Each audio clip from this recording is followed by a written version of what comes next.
my dear friend. It's been a while. It's been a very long time. And I'm excited to be doing this today. Like, I'm so excited that I'll be able to find time to just sit and do this today. The last video I dropped on my channel was on January 5. January 5. And a promise, like I said, it wasn't a promise. I said, like, well, if God give me the grace, I'll be dropping you a video every other week, right? Every week I'll try to drop a video. But then the last time I dropped the video is January 5, and today it's I think today is July 26 or something. You know, like 6 months ago. 6 months ago. Like I told you in the last video, the video I dropped this year, the first video I dropped this year, which is in January, I said 2024 started for me on a high note. It started for me on a high note, and honestly, it has just been like that, just been going on and on and on and on. I really have to do this today. Like, I really stopped everything. Like, I'm gonna stop everything and do this video. It's long due that I do another video. I mean, I do a video, right? So, but whatever it is, the video I dropped for you this year, beginning of this year, was titled "What God Told Me About 2024," right? And I made mention to us that it's going to be our year of divine watering, which is taken from the book of Jeremiah, right? You can still, I mean, you can go back to watch the videos, just the video before this. You'll see all I said.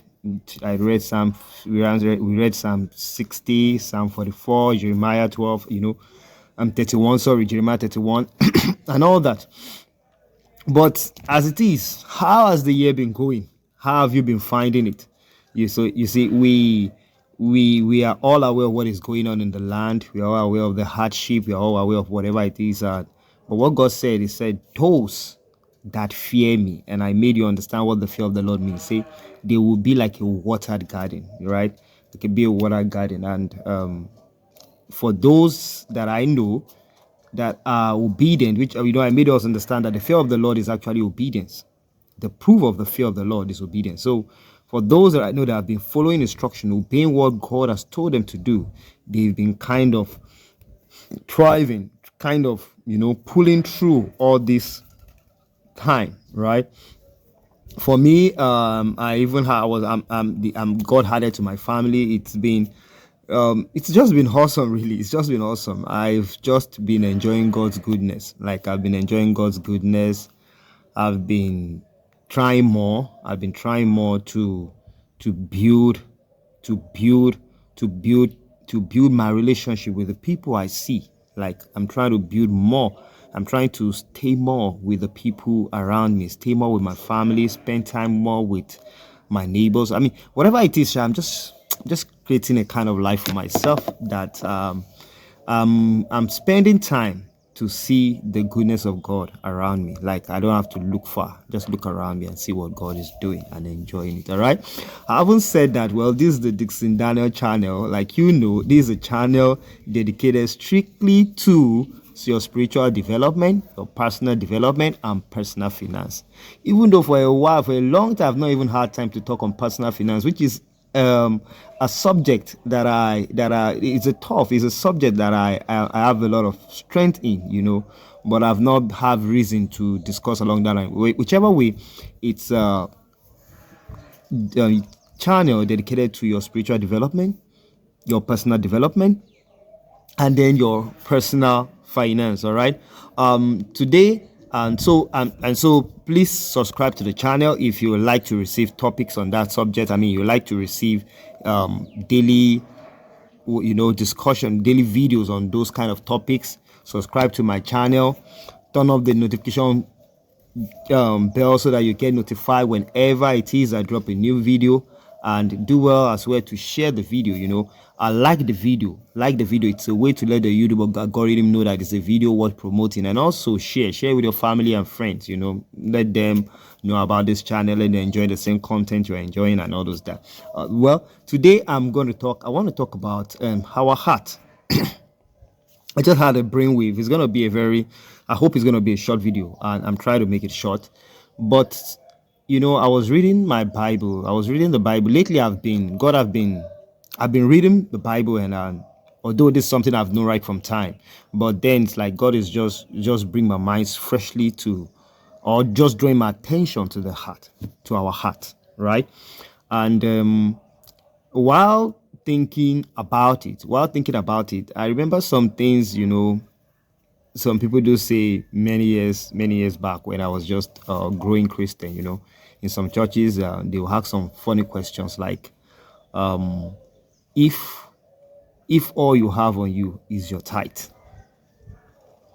and then you see someone around you that needs to eat, maybe the person has not eaten for days and everything, and the person is famishing, you say, and all you have is your tithe to God. What are you going to do? Are you going to buy? Are you going to find food for that person? Are you going to help the person with the money, with the tithe? Are you going to spend that tithe on the person, or you're going to take it to church? I hear some people go like, the tithe is sacrosanct, and they are going to get it to church no matter what. They know God is going to take care of that person, and they are going to get it to church. So people do say that, but understanding this thing about the heart, which I'm going to read right now. I'm going to read some scriptures. I'm going to read Proverbs 21:2. I'm going to read Proverbs 16:2, and I'm going to read 1 Samuel 16:7. Let's look at it, and then let's look at it first. Let me read. So I'll first be reading Proverbs 21:2, and it says, "Every way of a man is right in his own eyes, but the Lord weighs the heart." Every way of a man is right in his own eyes, but the Lord weighs the heart. Now let's look at the reference proverb also, which is Proverbs 16:2. That says all the ways of a man are pure in his own eyes, but the Lord weighs the spirit. All the ways of a man are pure in his own eyes, but the Lord weighs the spirit. Now let's quickly look at 1 Samuel. Let's look at 1 Samuel 16:7. It says, "But the Lord said to Samuel, do not look on his appearance or on the height of his stature, because I have rejected him. Say, for the Lord sees not as man sees. Man looks on the outward appearance, but the Lord looks on the heart. Say, for the Lord sees not as man sees. Man looks on the outward appearance, but the Lord looks on the heart." All right, so the scripture says that every way of a man seems right to him. Every way of a man seems right to me, but the Lord weighs the heart. It says the Lord weighs the heart. You see, the same scripture is what we see in Proverbs 16. Proverbs 21:2 says that every way of a man seems right in his eyes. It seems pure to him, but the Lord weighs the heart. And then Proverbs 16 says every way of a man seems right to him, but the Lord weighs the spirit. Now, when we say the heart, we are not talking about this organ in our heart. It's not this heart. It's not this organ that pumps blood into our body. You see, biblically, the heart means the spirit of the man. The heart means the spirit of the man. It means the core of the person, the core personality of the person, who the person is inside. That's what is referred to as the heart of a man in the Bible. So we saw it in the book of Samuel also, when God says that, in the book of 1 Samuel 16:7, when he says that men look at the outward appearance, but God looks at the heart. It's not this your organ. It's not this organ at the left side of your heart that we call heart, that is pumping blood into your body, circulating blood all over your body. That's not the heart the Bible is talking about here. It's talking about your spirit, man. It's talking about the spirit, man, the true you, the core you. That's what the Bible is saying. It's saying that that God weighs that. He weighs that spirit. He weighs that spirit. He weighs that heart. All right. So now connecting that to those funny questions of, this is my tithe, right? And this someone beside me, and this person is famishing. Am I going to take my tithe to church, or am I going to help this person out with the tithe?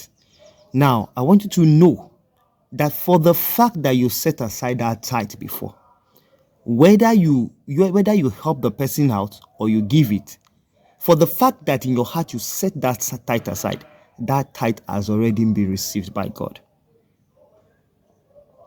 So when you are in that situation where you find out that there's nothing I can do, and this person, it is God, it is desire of God that will help that person, because you are helping God. God is using you as a vessel to help that person at that moment. And God will not be mad at you that you don't bring that tithe to church. You see, it's just like, let me give you an example. Let me say, at times I see people, there are people that maybe God has helped me to be a blessing to that person and everything. And the person will start looking for ways to pay me back, right? They will look for ways to show me that they appreciate what I'm doing. And they look for ways to pay me back. Most at times, they don't have what it takes to really, they don't really have something tangible. Like, I mean, everything is acceptable, right? But they are not able to give the way they think they should give. I have a brother like that, and I went to his place, and all he was able to do was to bring some napkin from his house and say, you just brought to me like your wife might need it. And he was trying to give me something, and I was aware of the fact that he has nothing as at that time, but he was trying to just show me his heart by trying to give me something, and I can see that heart. I saw that heart, the willingness, the heart to do something for me, the heart to bless me, the heart to bless my family, and it is acceptable. Even though what he brought might look like, what's this? The fact is that his heart, I saw his heart, and it is acceptable. So it's the same thing with God. Like, at times, the way I see it is like, maybe I can take care of myself. I can feed. I have all these things. I'm well taken care of. God is taking care of me. And then somebody is famishing, and then you have to give me 10% of something. And then I'll go like, no. Except you bring that 10% to me. Bring that 10% to me first before you take care of that person. No. What I would do even as a human being, and I know that I'm an extension of God, is I'll look at you and I'll go like, help him. Just help him. Like, I have more than enough. Don't worry. Just help him. Just help him. Already I've seen your heart. I've seen your heart that you really want to give me this thing. You want to bless. No problem. I'm okay. Just give it to this person. I think that's the same way God is. That's the same way God is. I'm not saying you should not pay your tithe. I'm just trying to say that question. There was a time when people come up with that question and they try to teach on the pulpit and everything that your tithe is sacrosanct and all those things. No, God weighs the heart. God weighs the heart. The moment you already made up your mind to give this thing to God, and you already even set it aside, and then you are in the process of giving it, or whatever, something happened, and then you help somebody else out with it. It is, beside, what is the tithe at the end of the day? What is the function of the tithe? The tithe is to take care of the priest, is to take care of the widow, is to take care of the strangers, is to take care of the less privileged. That is what was said in the book of Leviticus. So if you now use that tithe to help somebody that is in need, you are still doing the work of God. It's just a thought in my head, and I think I should just share. There's God weighs the heart. It's not your activity. It's not what you are doing, your activity that God is weighing. You can even be doing all the right things. You can be paying your tithe. You can be going to church. You can be doing all the things that you should be doing as a child of God. But your heart is not right. God weighs the heart. God weighs the heart, and you will be rewarded according to your heart. You'll be rewarded according to your heart, right? So let's get this thing. Let's get this thing, and let's know that God deals more with our heart. Deals more with our heart than all these external things we do, right? And let's have a right heart towards God. Let's have a right heart towards God. Let's be that whenever God weighs our heart, He will find us worthy. He will find us worthy. All right. So that's just a short message that I was just thinking about it. So, okay, let me just do this, and I hope it bless you. I hope bless you. Right here, I still have my book. As I see, this book has been doing awesome things. Funny enough, he has been doing awesome things among I don't know, people. I would say maybe people of a lower, like security men, like cleaners. Like, I dropped a copy in the church library, and God has been leading me to give it to, mostly, funny enough, I've been giving it mostly to security men, people at the gate, that perhaps maybe the gate man of my child's school, the gate man in the church, the gate man in where I work. I just hold a copy and I'll just give you one. And I've been giving it to people that I'll say, sorry for the use of my word, but for want of word, people that are kind of less privileged. And I've seen it lift them. I've seen how the philosophies share here is lifting them, making them take life so easy, understanding life. And as they are taking life easy, doors are being opened to them, doors of opportunity. In fact, I have some of them that are earning more than the people that thought they are earning more than them. Yes, they are earning currently, like their wife and whatever, they are earning more than people that are working with the government doing this, thinking that they are doing big things. These security guys, this less privileged people that God is directing me to, they are doing better than them now. I know. All right. So, well, it's I'll drop the link. The link you can get it on Amazon, and you can get the soft copy also. If you cannot get it, I can get a soft copy on Seller. I'll drop the link in this video. Just pick one. Just try to get it. Read it. Let the words in it sink. Let the word in it sink into your spirit. Digest it. Follow this philosophy, and you'll be fine. Very, very fine. In fact, it's like after this book, I don't even know if I'll be able to write another book. It's like I complete my thoughts, the things God have taught me for 40 years. Like somehow, my thoughts have developed so rightly. And I'm looking forward to write volume 2 when I'm 80, Sha. We've got God so good, God keeping me till then.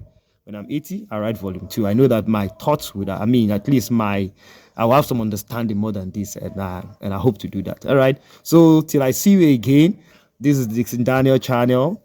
Subscribe to the channel, like it, share this video, and I'll see you again. Do have a good one. Bye bye.